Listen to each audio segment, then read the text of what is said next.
Aqui a gente tem imagens ao vivo de Nicolás Maduro sendo transportado neste momento, saindo, né, de onde ele estava em Nova York, sendo conduzido já para as primeiras etapas desse processo de julgamento, né, perante a Justiça dos Estados Unidos. Vamos só acompanhar rapidamente essas informações aqui. Quem está nos assistindo... Só lembrando...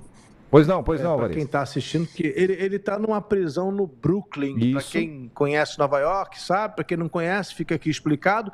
Ele tem que atravessar um rio, né? Tem um rio que separa Manhattan, que é a ilha principal, onde vai acontecer o julgamento, do Brooklyn, que é um dos boroughs, um dos 5 boroughs que formam a cidade de Nova York.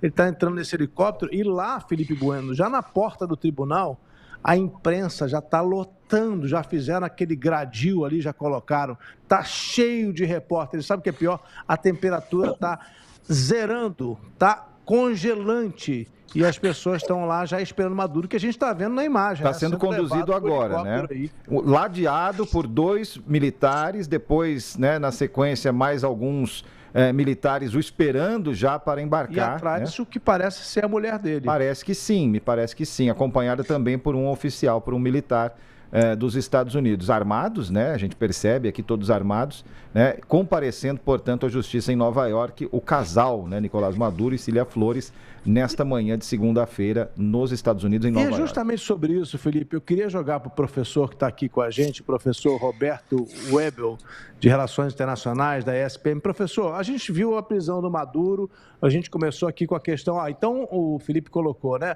Tráfico de drogas não interessa mais. A questão agora é o petróleo.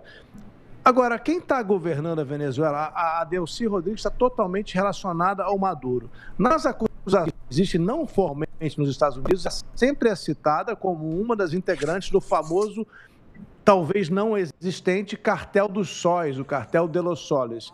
Mas o número 2 lá da Venezuela, o Diosdado Cabello Rondón, que aliás era cotado para assumir o cargo quando o Chávez morreu, mas acabou ficando Maduro, o Diosdado também está no processo, desse mesmo processo que levou o Maduro para Nova York, que vai ser julgado em Nova York, também está esse ministro do interior venezuelano que continua lá. Os Estados Unidos vão voltar para buscar os outros indiciados nesse processo? Se eu não me engano, são 5 ou 6 pessoas. São 5 ou 6 pessoas que estão indiciadas e uma é o ministro que está lá. O que acontece agora, professor? Vão esquecer isso ou vão atrás do ministro também e dos outros nomes? Olha, Rodrigo, eu acho que esse é um dos pontos centrais, eu até escrevi sobre isso ontem, né? 2 questões que a gente não tem se dedicado muito, é muito bom você trazer esse questionamento, né? Que é tanto a continuidade do governo, do regime do Maduro com a Delcy Rodrigues, e uma outra questão é o papel da China. Isso a gente até pode falar depois. A questão da Delcy Rodrigues, o que me chamou muita atenção, né? Ela foi mantida no cargo, assumiu, né? Está em diálogo com o governo norte-americano. O Trump descartou, né, e acho que isso é importante a gente destacar. O Trump descarta Maria Corina Machado, descarta o Edmundo Gonzalez, que teria sido eleito nas eleições do ano passado na Venezuela, descarta outros 2 nomes da oposição, praticamente, né, hoje já outsiders, né, o Leopoldo Lopes e o Juan Guaidó, e mantém uma figura chavista clássica, né, tradicionalíssima, digamos assim, no poder, que é a Delcy Rodrigues. Claro, com pressão do governo Trump para que ela obedeça, né, às imposições do governo norte-americano.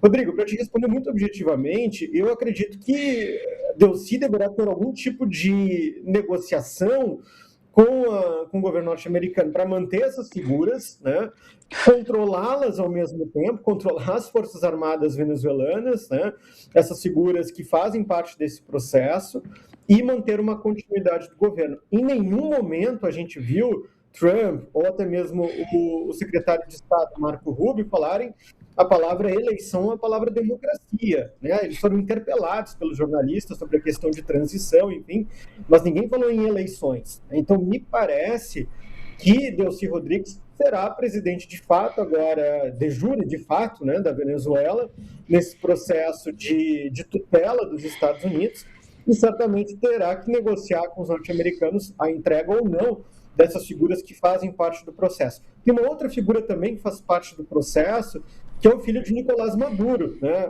O New York Times divulgou esse final de semana a íntegra da ação, né? E ali aparece ele como uma das figuras ao lado de Nicolás Maduro. Héctor Flores. Exatamente. Então, qual é o paradeiro dessa pessoa, do filho de Maduro, se ele vai ser entregue também? Acho que é um ponto de interrogação. Tem uma outra questão que me chama a atenção também com a manutenção da Delcy Rodrigues, né, é que numa eventual eleição, sabe-se lá quando vai acontecer essa eleição, se ocorrer na Venezuela, ela seria um nome forte desse oficialismo, né, da base de governo chavista, madurista, enfim, uma forte candidata, inclusive, que tem até o presente momento esse respaldo do governo Trump. Dani.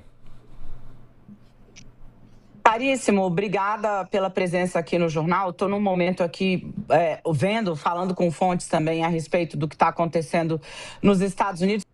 Então, professor, que tem me chamado muita atenção, que é essa guerra imagética, né?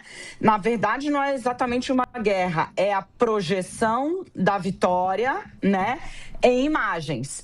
Isso se deu com aquela já histórica foto do Nicolás Maduro vendado, algemado, com uma garrafinha d'água, meio, né, de pijama, dentro de uma embarcação americana, e agora a gente tem uma segunda etapa, que é esse transporte que nós estamos vendo ao vivo. Se você está nos acompanhando pela rádio, a imagem que nós temos agora é basicamente de um tanque, não é um carro comum, é um blindadão. Seria, se você conhece ali o Rio de Janeiro, é um caveirão das Forças Armadas Americanas. Ele está sendo, né, querido? Ele está sendo transportado pelo DEA, que é um departamento importante da polícia norte-americana, de ponta. O Felipe e o Rodrigo podem explicar melhor depois.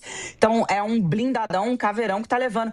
Tem essa projeção imagética, né, de subvenção, de submissão, é quase que uma...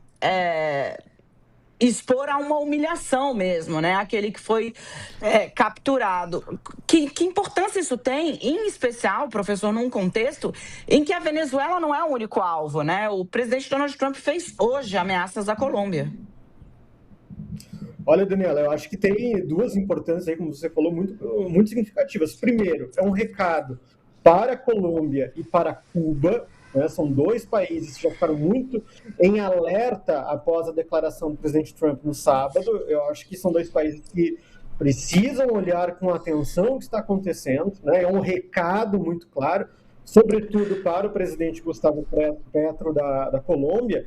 E eu vejo que essas imagens elas também têm um outro sentido para as eleições midterms nos Estados Unidos agora em novembro, no final deste ano, né?